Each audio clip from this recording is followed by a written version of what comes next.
La lecture d'aujourd'hui est tirée du psaume 5.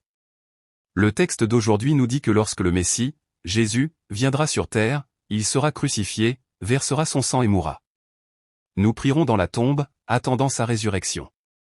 Il nous dit aussi que Dieu le ressuscitera des morts parce qu'il est sans péché.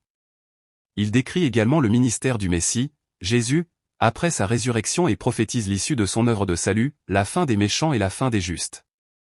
Alors, que dit-il ? Aujourd'hui, nous allons explorer cela et partager la grâce. Tout d'abord, le texte d'aujourd'hui nous dit que lorsque le Messie, Jésus, viendra sur terre, il sera crucifié, versera son sang et mourra. Nous prierons dans la tombe, attendant sa résurrection.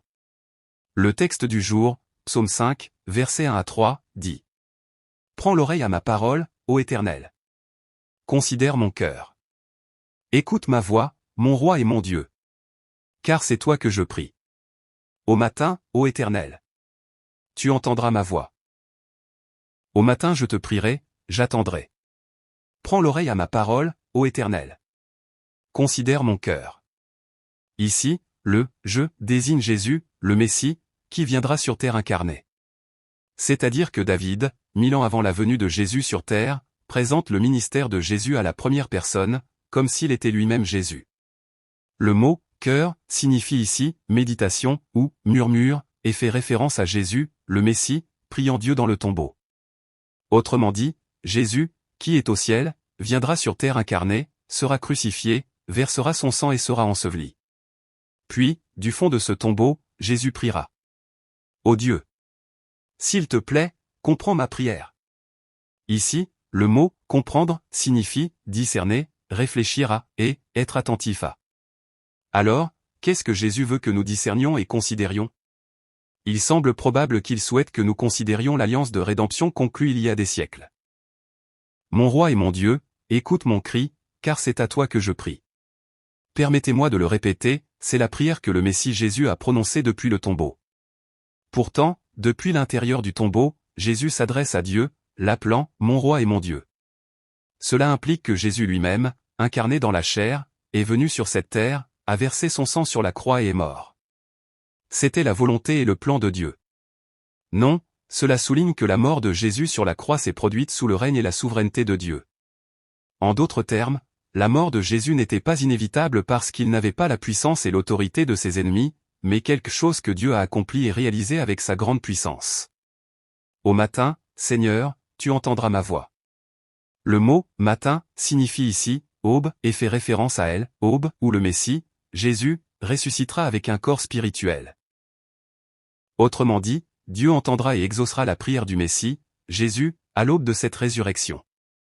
Non, Jésus est certain que Dieu entendra et exaucera sa prière à l'aube de cette résurrection, lui permettant de ressusciter d'entre les morts. Pourquoi ? Parce que Jésus est certain que Dieu le Père accomplira sûrement l'alliance de rédemption qu'il a conclue avec lui dans l'éternité passée. Autrement dit, lors de cette alliance de rédemption, Dieu le Père a promis, si tu descends dans l'autre monde dans un corps physique, si tu meurs sur la croix et si tu verses ton sang, je te ressusciterai avec un corps spirituel. Au matin, je te prierai et j'attendrai. Le mot « prier » signifie ici « arranger » ou « arranger ». Autrement dit, ce mot était principalement utilisé dans la Bible lorsque les prêtres de l'Ancien Testament arrangeaient l'offrande sacrificielle devant Dieu. Tout comme au tombeau, Jésus arrangeait son propre corps, comme l'offrande sacrificielle, devant Dieu, et il observait et guettait pour voir ce que Dieu allait faire. Ici, Dieu observerait et verrait si, selon son alliance de rédemption, il ressusciterait le corps de Jésus lui-même d'entre les morts. Deuxièmement, Dieu dit qu'il ressuscitera le Messie Jésus d'entre les morts, car il est sans péché. Le texte d'aujourd'hui, psaume 5, versets 4 à 6, dit « Car tu n'es pas un Dieu qui prenne plaisir à la méchanceté ne peut demeurer avec toi, et les arrogants ne peuvent subsister en ta présence. Tu es tous les malfaiteurs, tu détruiras les menteurs. L'Éternel a en horreur le sang versé et la tromperie. Car tu n'es pas un Dieu qui prenne plaisir à la méchanceté ne peut demeurer avec toi, et les arrogants ne peuvent subsister en ta présence. » Cela signifie que Dieu n'est pas un Dieu qui prend plaisir au péché. En d'autres termes, les méchants ne peuvent être avec Dieu, et les arrogants ne peuvent se tenir devant lui. De plus, ceux qui se prétendent Dieu alors qu'ils ne le sont pas, ces arrogants, orgueilleux et vaniteux, ne peuvent s'approcher ni se tenir devant Dieu. Par conséquent, leurs prières ne seront jamais entendues ni exaucées par Dieu. Qu'en pensez-vous? Ce passage signifie que puisque Jésus lui-même n'était pas une personne aussi mauvaise ou arrogante, et puisqu'il n'a commis aucun péché que Dieu déteste, qu'il a été crucifié et qu'il a versé son sang à mort, Dieu serait sans aucun doute avec lui, entendrait et exaucerait ses prières, le ressuscitant d'entre les morts. Le Seigneur est tous les malfaiteurs et détruira ceux qui mentent.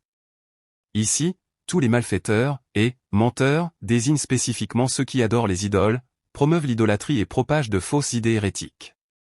En d'autres termes, Dieu non seulement déteste ceux qui servent les idoles, promeuvent l'idolâtrie et propagent de fausses idéologies hérétiques, mais il les juge et les détruit également.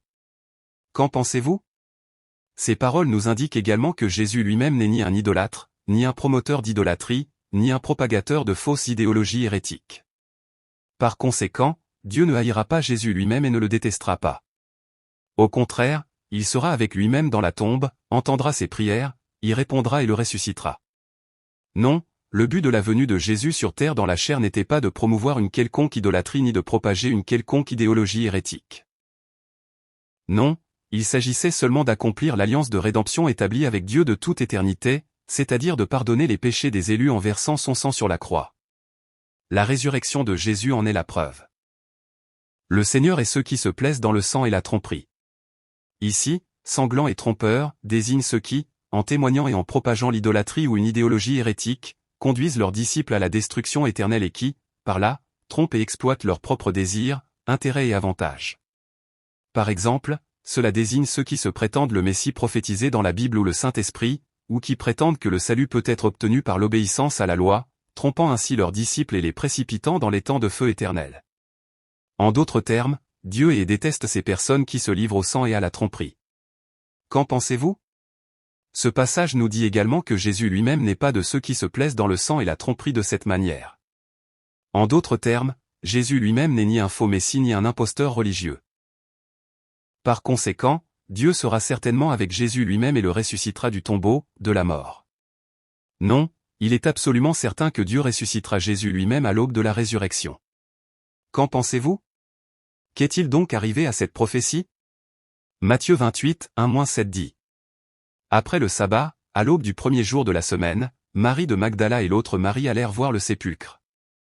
Il y eut un violent tremblement de terre, car un ange du Seigneur descendit du ciel. Il roula la pierre et s'assit dessus.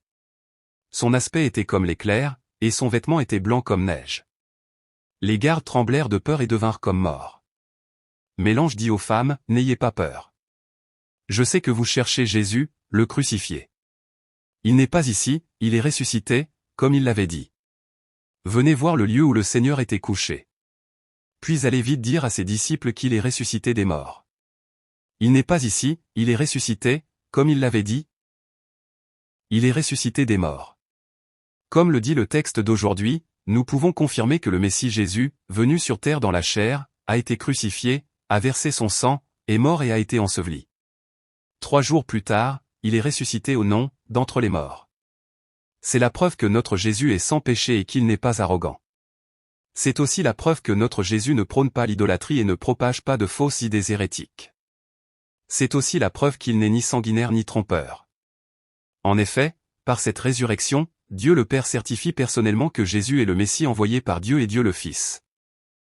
Troisièmement, le texte d'aujourd'hui introduit le ministère du Messie Jésus après sa résurrection.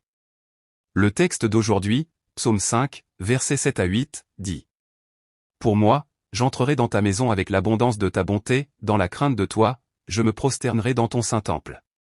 Seigneur, guide-moi dans ta justice, à cause de mes ennemis, aplanis ton chemin devant moi. Pour moi, j'entrerai dans ta maison avec l'abondance de ta bonté, dans la crainte de toi, je me prosternerai dans ton saint temple. » Ces paroles introduisent le ministère du Messie Jésus après sa résurrection d'entre les morts. Ici, cette bonté abondante fait référence à l'amour fervent de l'alliance de Dieu, qui a envoyé son Fils unique pour sauver son peuple, choisi de toute éternité, jusqu'à verser son sang et mourir sur la croix. Ici, l'expression « maison du Seigneur » désigne la « demeure de Dieu », c'est-à-dire le peuple de Dieu devenu son sanctuaire. De plus, le terme « temple » peut être considéré comme un euphémisme pour « Dieu ». C'est-à-dire qu'après sa résurrection, le Messie, Jésus, fera de son peuple son temple, louant et exaltant l'amour débordant de Dieu dans son alliance, et lui rendant grâce et adoration. Alors, qu'est-il arrivé à cette prophétie? Nous pouvons la voir vivante parmi nous aujourd'hui. Après sa résurrection et son ascension, Jésus a envoyé le Saint-Esprit parmi nous, confirmant qu'il est toujours avec nous aujourd'hui. En effet, il est présent en nous maintenant, nous permettant de connaître et de comprendre Dieu, le salut qu'il œuvre pour obtenir et les mérites du précieux sang du Messie envoyé par Dieu, nous amenant à croire en lui. Par là, nous pouvons le voir affirmer, œuvrer et nous guider pour atteindre ce salut.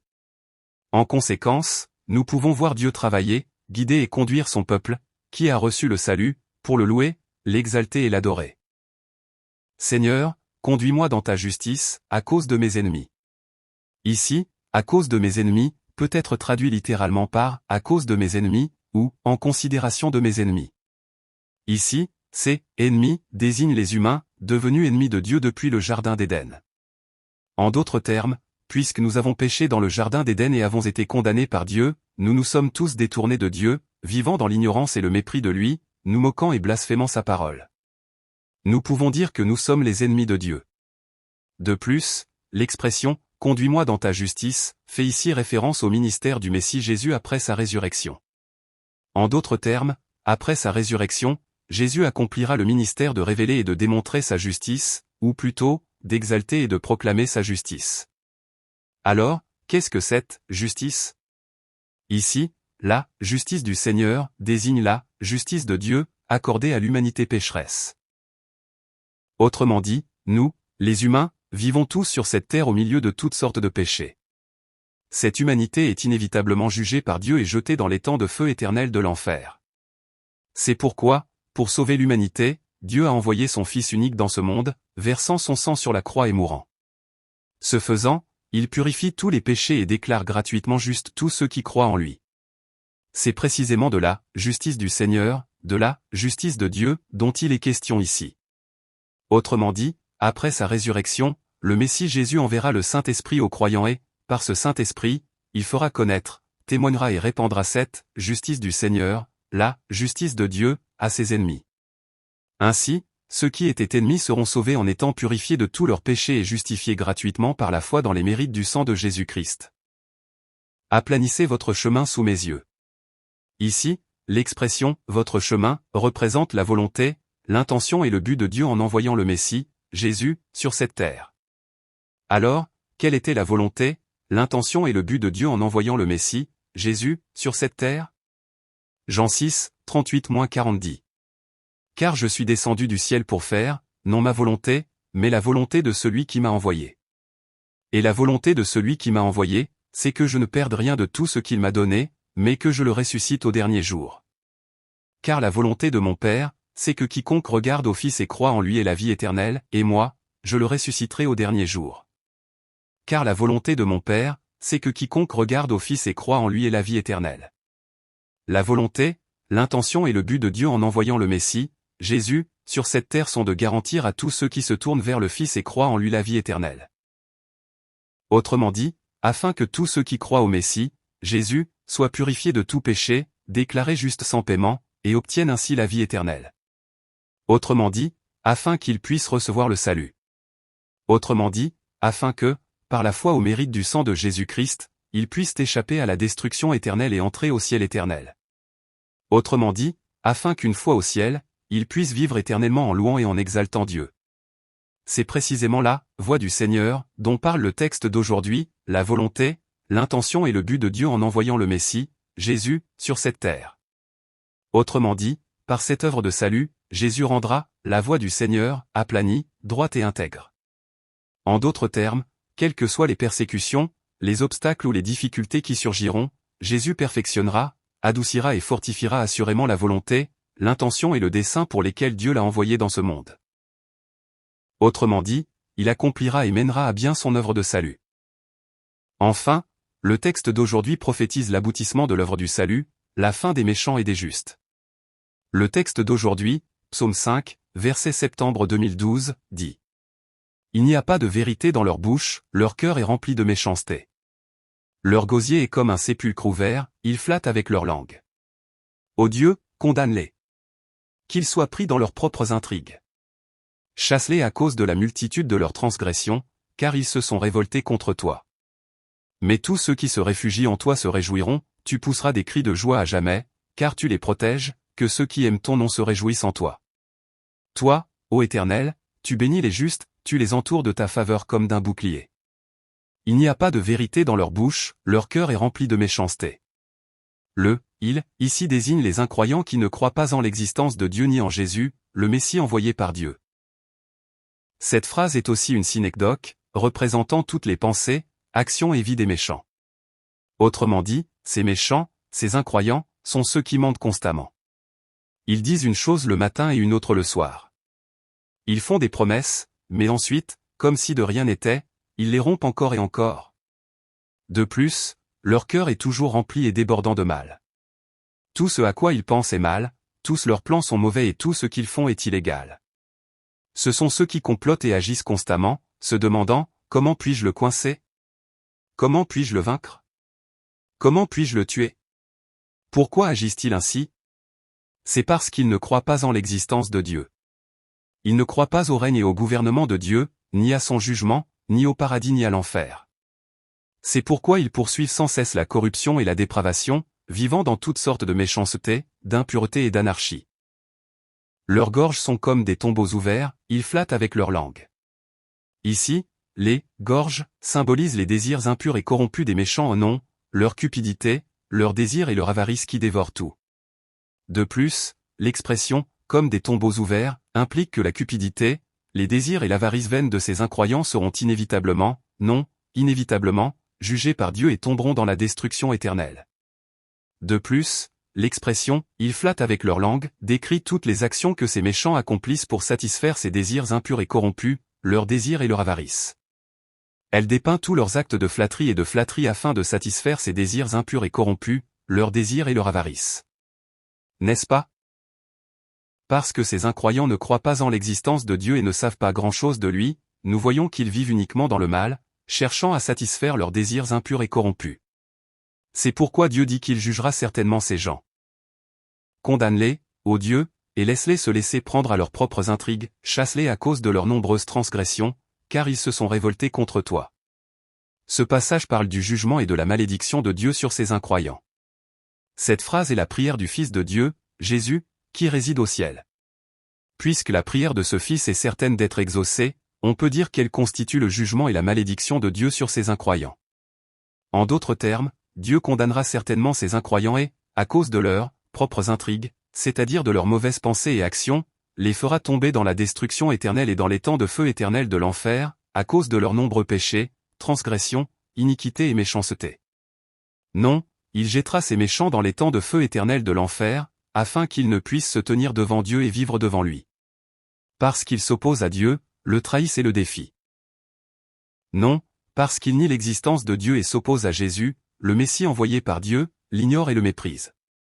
En d'autres termes, parce qu'ils commettent toutes sortes de péchés, s'écartant du dessein de Dieu pour la création. Parce qu'ils vivent en ignorant et en méprisant Dieu. Mais qu'en est-il du peuple de Dieu qui reçoit le salut en croyant au mérite du sang du Messie ? Mais tous ceux qui se réfugient en toi seront dans l'allégresse, tu les protégeras, et ils pousseront des cris de joie à jamais. Ceux qui aiment ton nom se réjouiront en toi. Ici, l'expression « ceux qui se réfugient en toi » présuppose le jugement de Dieu à la fin du monde. Elle désigne ceux qui croient en l'existence de Dieu et au mérite du sang de Jésus-Christ, le Messie envoyé par Dieu. En d'autres termes, elle désigne le peuple de Dieu purifié du péché et justifié gratuitement par les mérites du sang de son Fils unique. En d'autres termes, ce verset signifie que tout le peuple de Dieu sauvé par la foi au mérite du sang de Jésus-Christ se réjouira et sera heureux au moment du jugement. De plus, la protection du Seigneur fait ici référence à la faveur et à la justification de Dieu accordée à son peuple au moment du jugement. Bientôt, au moment du jugement, Dieu déclara à ceux qui croient au mérite du sang de son Fils unique. Tous vos péchés ont déjà été effacés. Le prix du péché a été entièrement payé. Vous êtes donc au ciel. Alors, tous ceux qui entendront cette déclaration se réjouiront et s'écrieront « Oh Dieu! Merci! Merci! Je t'aime !» Non, tous ceux qui aiment le nom du Seigneur se réjouiront en lui. Ici, le nom du Seigneur désigne Dieu tout entier, son existence, ses attributs, sa puissance et ses actions, mais surtout son œuvre de salut, qui a envoyé son Fils unique pour nous sauver du péché. En d'autres termes, ceux qui aiment cette œuvre de salut et s'en réjouissent se réjouiront et se réjouiront en lui. Waouh! Notre Dieu est le meilleur. Il est merveilleux. Alors pourquoi nous réjouirons-nous et nous réjouirons-nous autant en Dieu? Seigneur, tu bénis les justes, tu les entoures de ta faveur comme d'un bouclier. La conjonction « clé » apparaît au tout début de cette phrase, indiquant la raison de se réjouir et d'être heureux en Dieu. La raison est que Dieu bénira les justes et les entourera de sa faveur. C'est-à-dire que ceux qui croient au mérite du sang de son Fils unique seront entourés de la grâce divine, tel un bouclier. Dieu, le juge, protégera et gardera personnellement ceux qui croient au mérite du sang de son Fils unique. Non, il répandra ses bénédictions. En d'autres termes, le peuple de Dieu ne sera pas jugé, mais entrera dans le royaume éternel des cieux et vivra dans la félicité éternelle. Par conséquent, les justes, c'est-à-dire le peuple de Dieu, ne craindront ni ne trembleront au jour du jugement, mais se réjouiront et seront heureux en Dieu. Ils s'écrieront joyeusement, « Oh Dieu! Merci! Merci! Je t'aime! Qui suis-je pour que tu m'aies sauvé et accordé un ciel si merveilleux? Demain matin, je te prierai et j'attendrai. Seigneur! Merci! Merci! Je t'aime! Merci de nous avoir sauvés de la mort éternelle due au péché. Nous voyons que notre salut ne vient que de l'amour et de la grâce de Dieu. Bénis-nous afin que nous devenions des personnes qui aiment, remercient et louent avec ferveur Jésus, qui nous a sauvés. Au nom de Jésus, qui nous a sauvés en versant son sang sur la croix, nous bénissons et prions. Amen. Cliquez sur le nom de l'Église pour en savoir plus.